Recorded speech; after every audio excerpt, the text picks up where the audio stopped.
Hey.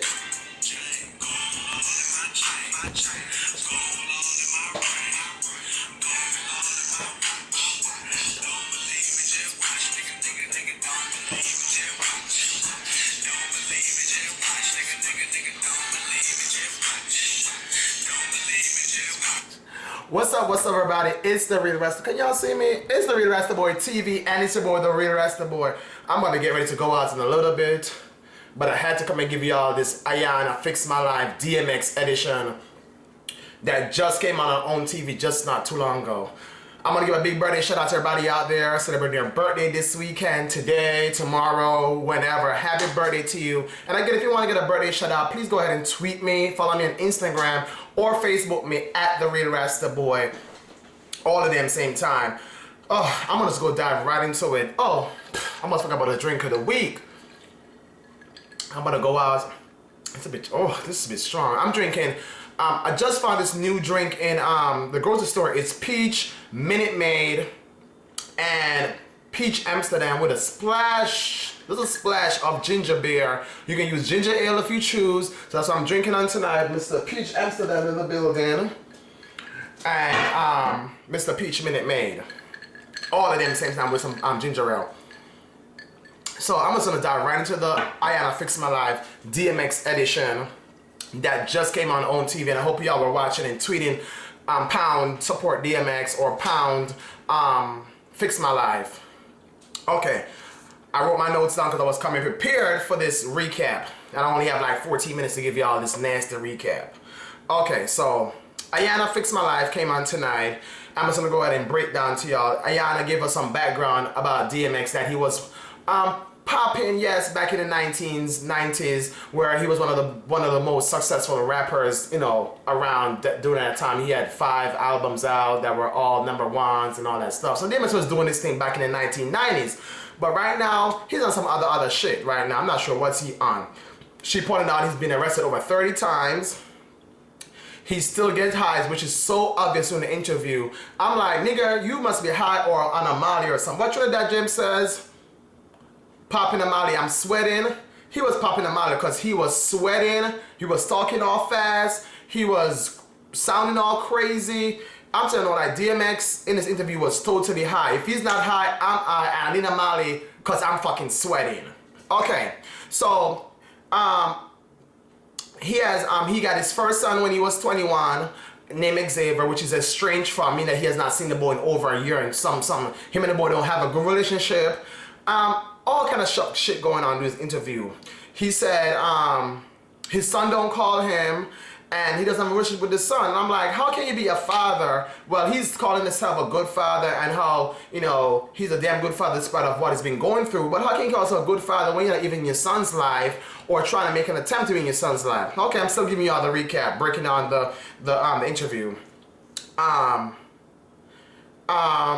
He said he's waiting, he don't want to be clean, and obviously, I'm like, nigga, you don't want to be clean? That is so sad. Like, you prefer to die than to be sober and, you know, sane and in your right frame of mind. You know, you can still give good music, you can still rap, you can still party, you can still do good, all this good stuff, if you're not high. I'm not saying you can't have a cocktail here and there, but all this hard drugs you be doing and popping these stuff and doing this stuff, it's not really cool, DMX. Anyway, keep on giving y'all the recap. He said he's still doing weed and he's still doing alcohol. Hello, I'm sure you're doing more than that. Iyanla showed him some mug shots of, you know, he said he's been arrested over 30 times, and I'm sure it's gonna be still counting 30 plus times. Iyanla showed me his mug shots, and he started getting all antsy. Hold on, Trinidad, hold it on. Go along your watch. So Iyanla showed me his mug shots of, you know, of him arrested so many times, and he looks really, really bad. Like, no more, you know, only person I've seen done mug shots that are kind of cute. Not saying mug shots are cute, but Paris Hilton and I think, what's her name, Lindsay Lohan, she does some mug shots, they're kind of like cute, glam up and kind of look cute. But everybody else, their hair is always a mess. They always have something going on with their facial expression that's really crappy.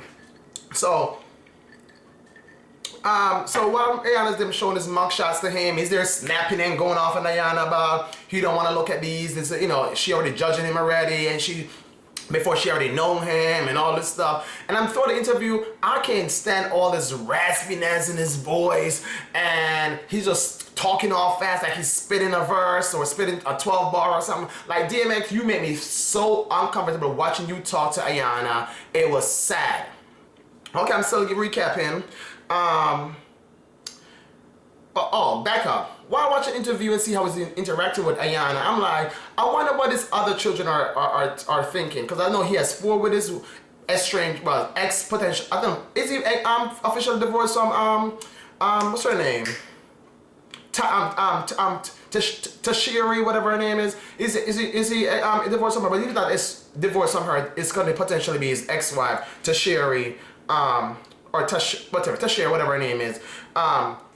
He has, I think, 4 children with her and some other children on the outside that we don't know, maybe still counting and stuff. And I would like to know what her father is. I would like for them children to come on the show and speak about his father, speak about him as a father, he as an individual, because he keep on talking about, oh, he's a good dad. And how can you be a good dad when you're not even in your children's life? You're doing all this stuff that are so like, I'm becoming a father. I'm not sure what he's on.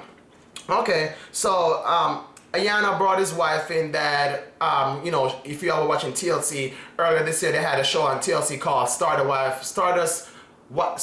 Confidential, something like Starting Over, whatever. She was on there. 50 Cent, Baby Mama was gonna be on there.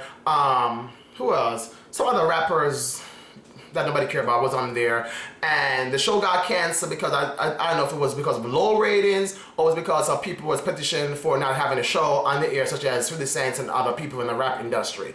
Anyway, Tashiri, I'm gonna give you props, girl. You look really cute. She was wearing this little pink and black outfit. I love your bob. I think it was an asymmetric bob, or symmetric. I think it was symmetric bob. It was like long sides, short back, and the bangs were cute. You were looking kind of cute on the interview, Tashiri. So props to you with that. But she break down, said, right, while she was married to him, DMX was like her child. She was babysitting DMX, and when she married DMX, she married somebody that was like her father. I never knew that her father was somebody who dealt with drugs and all these issues until now. So she said she married somebody who was like her father, and she been married and babysitting DMX for over 24 years. Like, really, girl? Why you want to take such a burden on you? I don't know. I guess you're trying to find yourself in you're trying to father in someone else, and you found him in DMX because you said you were a childhood friend since you've been like 18 years old, and I don't know, but anyway, she also Iyanla also showed us some, you know, some realness to this, that, you know, while you were married to him, you were getting some financial benefits. And I'm gonna say that's true. You were flying first class, you were getting VIP stuff, you were getting all this lavish stuff and stuff. You know, stuff that comes with being a rapper's wife or someone in the industry wife. And so she was selling herself for you know, all these financial benefits. And I'm kind of like, really, that's really true, because you know, sometimes, you know, when y'all married to celebrities and stuff, some of y'all can be real low key. Like R. Kelly's wife was real low key. Nobody know about that Big Mouth girl, whatever her name is now, that's on that Hollywood Exes show, until the big divorce and stuff stopped going on. But anyway, Iyanla brought his son on, and his son Xavier. Oh, just the whole relationship with you and Xavier, DMX. And it said DMX stands for, what he says that DMX stands for, something Man X. I don't know what it stands for. I forgot what it stands for, but y'all gotta watch it on the interview. I'm just giving y'all the real, you know, highlights of the show. So when Iyanla asked, you know, him to describe, that's Xavier, to describe his father to her, Iyanla, he said they don't have no relationship. It's really bad. He has no respect for his father because of his actions. He's a womanizer. He said he brought women in the studio while, you know, he was younger, kiss on the lips in front of him, you know, DMX, you are so wrong for doing that in front of your child and talking about acting like that's right. He was controlling, aggressive. He didn't have anything good to say about his own father. Nothing good to say. I'm like, I'm so stunned. I'm like, DMX, I would not want you ever, never, ever, ever to be somebody for my father. And I'm not even, you know, I didn't really have a father growing up, but I would never want you to be someone who I look up to as a father, because you are horrible. Just the way they're talking about you. I know people have demons and stuff going on with them constantly, but you are like maybe the worst father of the year, the worst father of the last 10 years, the worst father of the last 2 decades. Anyway, keep on going on. She said, you know, his father's an addict and all that stuff. I'm like, this son made us more like, you know, has some little sympathy for DMX, but then again, we're looking at like, really DMX, you had a lot of skeletons in your closet and God knows how we can drag them out. So Iyanla tried to like, you know, mend the wounds and stuff, you know, because he said he had not seen his father in a long time, and she wanted like, you know, get him involved with, you know, seeing his father again. So she, you know, arranged a little, you know, meet up with his father, but before Iyanla could even get that together, he was going off on Iyanla, and he walked out of the studio because, you know, they were taping in, I think, in Brooklyn, in a studio as always, and he walked out of the city because he think that Iyanla was being too controlled and everything like that. He likes to be in control. When I'm looking at the interviews, like, DMX, you like to be in control. No one can really, like, you know, manipulate what's going on. You like to be in control all the time. Nobody can really get their own way. If it's not your way, it's the highway. That's what I see with his personality on the interview and how he's been acting overall in general.